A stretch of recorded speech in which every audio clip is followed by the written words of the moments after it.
కేవలం తమిళ ప్రేక్షకుల్లో మాత్రమే కాకుండా తెలుగు ప్రేక్షకులలో కూడా విపరీతమైన క్రేజ్ ఉన్న హీరో సూర్య.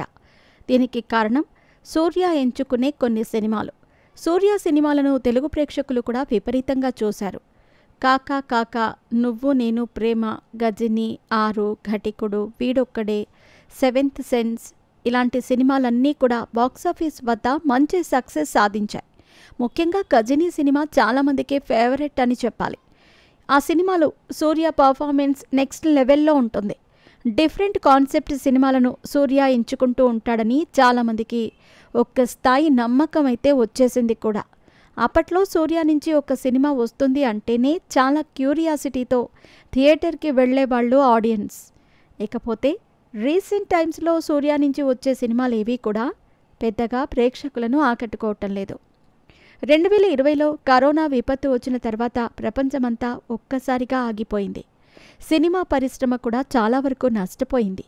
చాలామంది ప్రేక్షకులు కరోనా తర్వాత థియేటర్లకు రావటం తగ్గించేశారు అనేది కూడా వాస్తవం. అయితే కరోనా టైంలో కూడా కొన్ని సినిమాలు బాక్సాఫీస్ వద్ద విడుదలవుతూ వచ్చాయి. వాటిలో సూర్య నటించిన ఆకాశం నీ హద్దురా సినిమా అద్భుతమైన సక్సెస్ సాధించింది.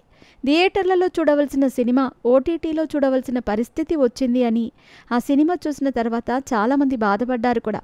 అలాగే సూర్య నటించిన జై భీమ్ సినిమా కూడా ఓటీటీలో డైరెక్ట్గా విడుదలైంది. ఈ రెండు సినిమాలు సూర్య ఫ్యాన్స్ని చాలా అద్భుతంగా నచ్చాయి. ఇక కరోనా పరిస్థితులు తగ్గుముఖం పట్టిన తర్వాత థియేటర్స్లో సినిమాలు విడుదలవ్వటం మొదలైంది. ఓటీటీ ప్లాట్ఫామ్స్లో అంత మంచి కంటెంట్ ఇచ్చిన సూర్య థియేటర్లో ఇంకా అద్భుతమైన సినిమాలు ఇస్తారని ఎక్స్పెక్ట్ చేయటం మొదలుపెట్టారు చాలామంది. అయితే సూర్య మాత్రం అంచనాలను నిలబెట్టుకోలేకపోయారు. ఇక అన్ని విషయాలు పక్కన పెడితే మంచి కాన్సెప్టే సినిమాలు ఎంచుకునే సూర్య ఎందుకు ఇటువంటి సినిమాలు సెలెక్ట్ చేసుకుంటున్నారు అని ఆలోచన రాక మానదు.